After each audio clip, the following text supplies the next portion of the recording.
The path of knowledge is the way to Jannah. The path of knowledge is the way to Jannah. Alhamdulillahi Rabbil Alameen, wassalatu wassalamu ala Sayyidil Mursaleen. Amma ba'd, fa'a'udhu billahi minash shaitanir rajim. Bismillahir Rahmanir Rahim. As-salatu wassalamu alayka ya Rasulallah, wa ala alika wa ashabika ya Habiballah. As-salatu wassalamu alayka ya Nabiyallah, wa ala alika wa ashabika ya Nurallah. Dear viewers and listeners of Madani Channel, we welcome you back to another beautiful episode of the Silsila, the Path of Knowledge, where, as you already know, we discuss many different aspects and angles of ilm, of knowledge itself, but in particular, ilm al-deen, knowledge of the deen of Islam. I will urge you, as Abu Bapa Jan, founder of Dawat Islami, Hazrat Allama Maulana Abu Bilal, Muhammad Ilyas Attar Qadri, Dam Barakatuhum Al-Aliyah, always encourages us that make good intentions, and you as well, myself as well, inshallah make the intention that I will listen to the silsila for the pleasure of Allah for the pleasure of Nabi Sallallahu Alaihi Wasallam, and from beginning to end. Make the intention that I will make a note of the important points, and I will try my best to practice upon them, to implement them in my life.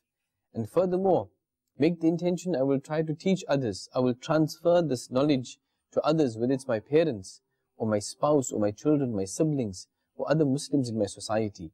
The more you transfer to others with good intentions, the more thawab you get. Keep these principles in mind. These principles are that the more good intentions one makes, the more thawab and rewards that person obtains. And if a person is doing something good, a good deed, a good action, but there's no good intention, then there's no thawab, there's no reward for that action. Dear viewers and listeners of Madani Channel, in our previous episode we had dealt with some aspects of knowledge, and we had mentioned that a student himself must have a lot of patience, sabr, because obstacles are going to come on your path. When you're studying al-Deen, sometimes you're going to be sick. Sometimes you will get disgraced, you will be made to stand up in class, and perhaps you don't know the answers. Or whatever difficulties are there, calamities will come. But if you are patient and you persevere, patiently persevere, you will reach your goal, you reach your target, inshallah. And while you are patiently persevering, to achieve some level of piety, taqwa, is very important, especially for a student of deen. Some of the pious people, they have stated a beautiful hadith that the beloved master, the owner of Jannah, the knower of the unseen, our beloved Rasul sallallahu ta'ala alayhi wa sallam has stated, مَنْ لَمْ يَتَوَرَّعْ فِي تَعَلُّمِهِ ابْتَلَاهُ اللَّهُ تَعَالَى بِأَحَدِ ثَلَاثَةِ أَشْيَاءٍ إِمَّا أَن يُمِيتَهُ فِي شَبَابِهِ أَوْ يُوقِعَهُ في الرصاتيق أو يبتليه بخدمة السلطان. Allahu Akbar. It means the one who did not become pious during his studies, Allah Azza wa Jal will test him with one of three things. And what are those three things? Either Allah Azza wa Jal will make him die in his youth, or Allah Azza wa Jal will send him from village to village, place to place, make him helpless. Or Allah Azza wa Jal afflicts him with slavery of the rulers. Allahu Akbar. Allah Azza wa Jal save us from these three unfortunate categories. Remember, the more pious a student is, the more beneficial his knowledge will be, and the easier it will become for him to seek knowledge, and the fruits, the results of such knowledge will become obvious. Think about this, that when else can you become pious? If you're studying ilm-deen, the knowledge of deen, you are there under the feet of your beloved asatidha, the teachers are there, good friends are there, your jami'ah itself is there, your books are there, you are in such an environment of learning and teaching. if you cannot gain some form or some kind of taqwa and piety and closeness to Allah Azza wa Jal, develop that fear of Allah Azza wa Jal, then when can we do this, my dear brothers in Islam? For a student, part of the greatest pieties for a student itself is that the student must refrain from eating, sleeping and talking excessively. If it is possible, a student should abstain from junk foods, from processed foods, and that food which is sold in the marketplaces. This is because food from the market areas, from the marketplaces, brings a person closer to deception and filth. And how many of us, we buy junk foods, whatever it can be, from the marketplaces, from the takeaways, the hotels and the takeouts, and then we only find out that we have food poisoning because we have some problems, or the person becomes obese because of eating out all the time. How do you know how hygienic those areas are? Because common sense will tell your mind that how they prepare the food there and how we prepare our food at home, there's a vast difference in it. We make sure that everything is hygiene, we make sure everything is pure, is clean, is neat.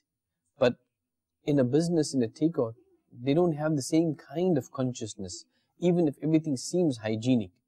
But how it will be in your home and how it will be in their business, it won't be the same. They can't, because they only worried about profits. And the maximum profits, they need to speed up their work, and many things in between get left out. Sometimes contamination takes place. So the ulama, the great ulama of many centuries ago had told us this, that one of the reasons that can lead a student towards deception and filth is eating out, is eating junk foods. So how can a person truly achieve some form of taqwa if they are eating in excess, especially junk foods, if they're talking in excess, and if they're sleeping in excess? Sleeping a lot, this we call laziness of the body. Talking a lot, it's mentioned that a person who talks too much makes many mistakes. A person who makes many mistakes commits many sins. And a person who commits many sins deserves more punishment from Allah Azza wa Jal. Allah Azza wa Jal save us from this. In fact, these 3 points, my dear viewers and listeners of Madani Channel, these Madani pearls are truly the secrets of the Sufiya, the awliya Allah. They used to eat less, they used to sleep less, and they used to talk less. Because these are the secrets for them to overpower their nafs, to control their nafs, so they can achieve taqwa and closeness to Allah Azza wa Jal, and that fear, that khawf khuda, fear of Allah Azza wa Jal.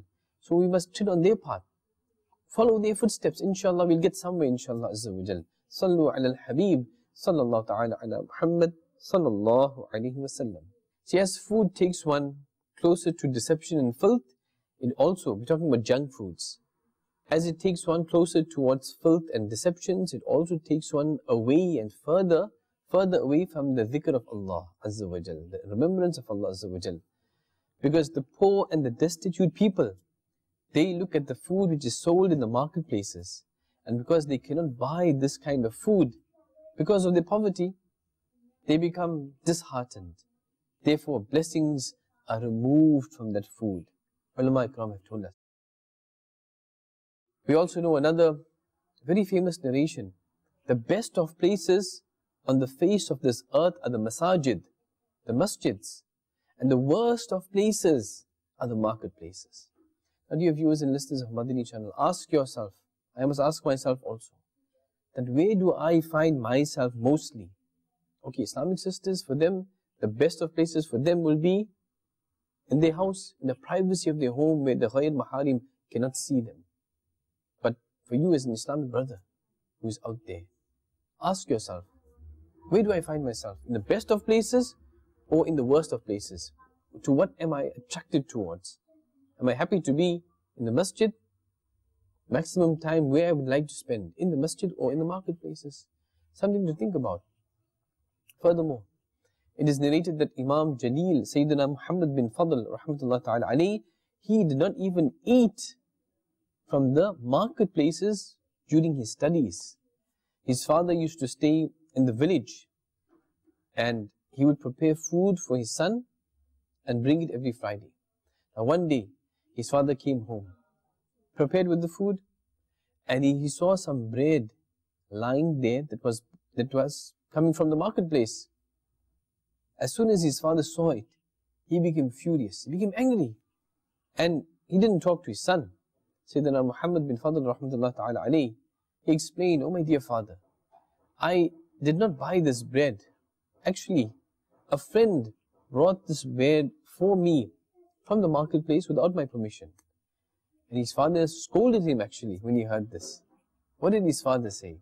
His father said, "If you had the characteristics of humility and piety in you, your friend would never have brought this for you.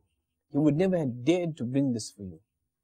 See, this is the example of how great the piety, the taqwa of the great leaders of Islam is. This is why these blessed personalities of Islam have always been busy in the propagation of knowledge, and it is because of their sacrifices, and their names will always remain ever fresh until the Day of Judgment. A pious jurist once advised a student, "It is necessary for you to stay away, remain away from backbiting, and to refrain from talkative students who talk too much." The jurist explained. He explained how the one who makes useless talk will waste the life and the time of the student. If you are serious to learn, and if you spend your time with somebody who talks too much, he's going to waste your time, he's going to waste your life. Refrain from them. It is also from the pious actions that people avoid the company of those who argue, those who commit sins, and those who waste their time, especially in useless things, and instead they seek the truly intelligent ones, they seek the company of the pious ones. As companionship, company has an effect which will become apparent one day. As-suhbatu mu'athiratun. Company you keep, it affects you. A student should always sit facing the Qibla. Don't forget this. Try as best as you can. If you have the ability, the opportunity, whether you're in class or out of class, if you're studying ilm deen especially, knowledge of deen, try your best, your level best to sit facing the Qibla. A student must consider the prayers of others, the du'as of others to be blessings, and he should always save himself from the curse of the oppressed person. Because remember something, one of the people whose du'as are quickly accepted in the court of Allah Azza wa Jal is that person who is oppressed. If the oppressed person makes dua against somebody, then there is a higher chance of that dua being accepted quickly. It is mentioned that two students, they went abroad, overseas, to seek knowledge. They both studied for 2 years, and together they studied. When they came back home, after 2 years, one had become a faqih, a jurist, and the other was void, didn't have anything to do with knowledge or any excellence. The scholars and the jurists of that hometown, they did some research about these two students, their background, everything, including how they sat and how they revised their work in madrasa. And the scholars found out that the one who returned as a jurist, he had the habit of sitting facing the Qibla. He had the habit of facing the Qibla when he was revising his work. But the one who was void, empty of knowledge, he used to sit lazily with his back towards the Qibla. The jurists and the scholars came to this conclusion, that the student had become a jurist because of the blessings of facing the Qibla. Subhanallah. To face the Qibla whilst being seated is sunnah. Don't forget this. Whilst being seated to face the Qibla, this is a sunnah. Therefore, it is important that a student must not be lazy to act upon the blessed sunnah. Don't be lazy when it comes to practicing the sunnah lifestyle of Nabi sallallahu ta'ala alayhi wa sallam. If a student especially is lazy in practicing the blessed sunnah of Nabi sallallahu alaihi wasallam, soon he will be deprived of the obligations, that which is obligatory and compulsory upon him. The unfortunate person who is deprived of the obligations that has been set upon him will be deprived on the Day of Judgment.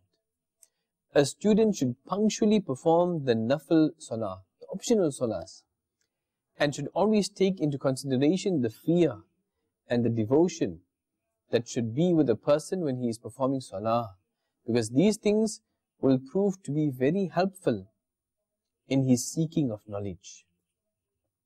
Shaykh Jalil Hajjaj Najamuddin Umar bin Muhammad Nasfi rahmatullah ta'ala alayhi has stated, be punctual in carrying out the commanded, whatever was commanded, and in avoiding the forbidden, and be punctual in salah. Seek the sciences of sharia and work hard and take assistance from good actions. You will become a great jurist. Subhanallah. Furthermore, it is mentioned, ask your Allah for the preservation of your memory through His great favor, as Allah Azza wa Jal is the best of protectors. So have tawakkul, have trust and reliance upon Allah Azza wa Jal. The following has been stated by Shaykh Sayyidina Najamuddin rahmatullah ta'ala alayhi. He says, أطيعوا وجدوا ولا تكسلوا وأنتم إلى ربكم ترجعون. Obey, work hard, and don't be lazy, as you are to return to your Rabb, Allah Azza wa Jal. He further says, do not sleep at night, for the best of creation are they who sleep little at night. A student should always have books with him, so that he can revise the moment he is free. A wise man has said, مَنْ لَمْ يَكُنْ لَهُ دَفْتَرٌ فِي كَمِّهِ لَمْ تَثْبُتِ الْحِكْمَةُ فِي قَلْبِهِ. The one who does not have a book under his sleeve, wisdom cannot be established in his heart. Therefore, dear viewers and listeners of Madani Channel, think about this. It's all about those three principles we learned earlier. Talking less, eating less, sleeping less. Now, these three itself, we can really open them up into details if we go into the books, the teachings, the aqwal and the sayings of the awliya Allah, the pious people, those who achieved great heights in the court of Allah Azza wa Jal. Because remember something, that the person who has access to a lot of wealth, the person who has a lot of influence in society, the person who has many properties, businesses, whatever it is, that person is not the one who is really of high status. Because the person of high status in the court of Allah Azza wa Jal is the one who has more taqwa, the one who is more conscious of Allah Azza wa Jal, closer to Allah Azza wa Jal, the one who fears Allah Azza wa Jal more.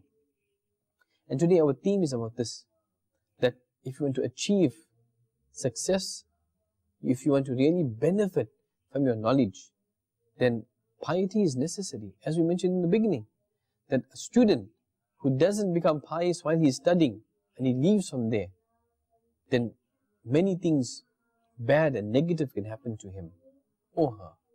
Therefore, while studying as a student of deen, but remember something, even if you study and then you're out of your jami'ah, still, it's never too late. Seek knowledge from the cradle to the grave. And if you want to really taste the sweetness of your whatever you have learnt, then this will come in practicing it with good intentions. Because niyatul mu'mini khayrun min amalihi. The beloved Rasul sallallahu alayhi wa sallam stated in the summary of hadith, the intention of a believer is better than his action. And we already know that actions, a'mal, are judged by their intentions. Furthermore, if we practice upon the sayings, the teachings, the lifestyle of the pious ones, starting right at the top with the beloved Rasul sallallahu alaihi wasallam and Sahaba Ikram alayhim ridwan, and then awliya Allah, salafus salihin, the pious predecessors, rahimahumullah ta'ala, then inshallah azza wa jal, we can achieve some form of taqwa, some form of khawfi khuda, fearing Allah azza wa jal, and closeness to Allah azza wa jal.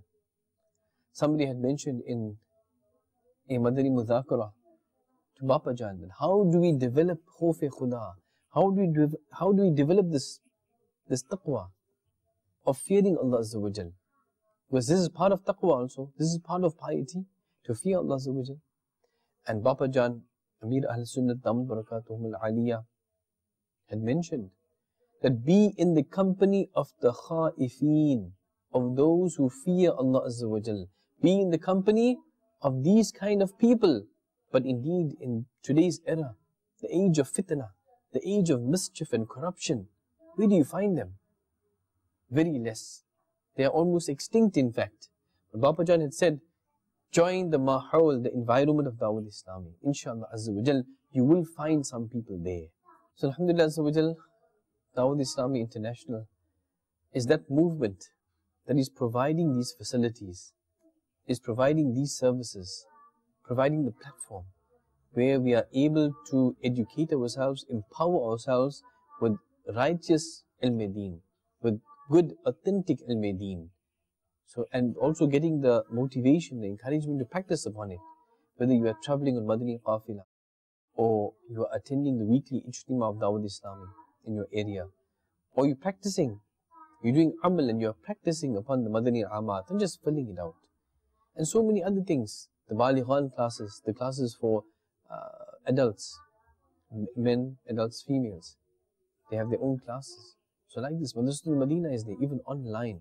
So many facilities that Dawat Islam is offering. And remember, all of these facilities are absolutely free of charge. Yes, we depend heavily on our generous sponsors, on you, the public. And if you invest in this cause for the deen, where the ummah of the Nabi sallallahu alaihi wasallam is benefiting, how much of reward will be deposited in your book of deeds, inshallah azza wa jal. So whatever you are doing, do it with the right intention. This in fact was one of our previous episodes, where our theme was, our subject matter was about what intention should one have in seeking ilm-e-deen, the knowledge of Islam, the knowledge of deen. And again, you want to develop your taqwa, it begins from this, that no matter what you are doing, whatever action you are doing, good action, and you're seeking ilm-e-deen, it begins with your motive, your intention. Why are you doing this? To gain worldly benefit, or to get closer to Allah azza wa jal, to get closer to Nabi sallallahu alaihi wasallam, to make Allah azza wa jal and His beloved Nabi sallallahu alaihi wasallam happy, to make shaitan angry, because you're seeking knowledge of deen. You're seeking knowledge of deen so that you can perform your ibadat correctly. For example, salah, or going for hajj, or discharging our zakah, etc. But if you're doing everything incorrectly, how can we expect for it to be accepted in the call of Allah azza wa jal? Only if ibadat is done correctly, then there is hope for acceptance in the call of Allah azza wa jal. Otherwise, we are wasting our time. And for this, Dawat Islami is offering free of charge facilities and services to educate the ummah of the beloved Nabi sallallahu alaihi wasallam. Therefore, associate yourselves with Dawat Islami and seek ilm-e-deen, understand it correctly in its proper context, practice upon it, and transfer this knowledge to others. It's about learning and teaching and learning. Dear viewers and listeners of Madani Channel, furthermore, it is very beneficial for a student of deen to keep a notebook, what you could say a Madina diary or a Madani pad, or a book to take notes. And so that student can write down whatever is beneficial that he has heard.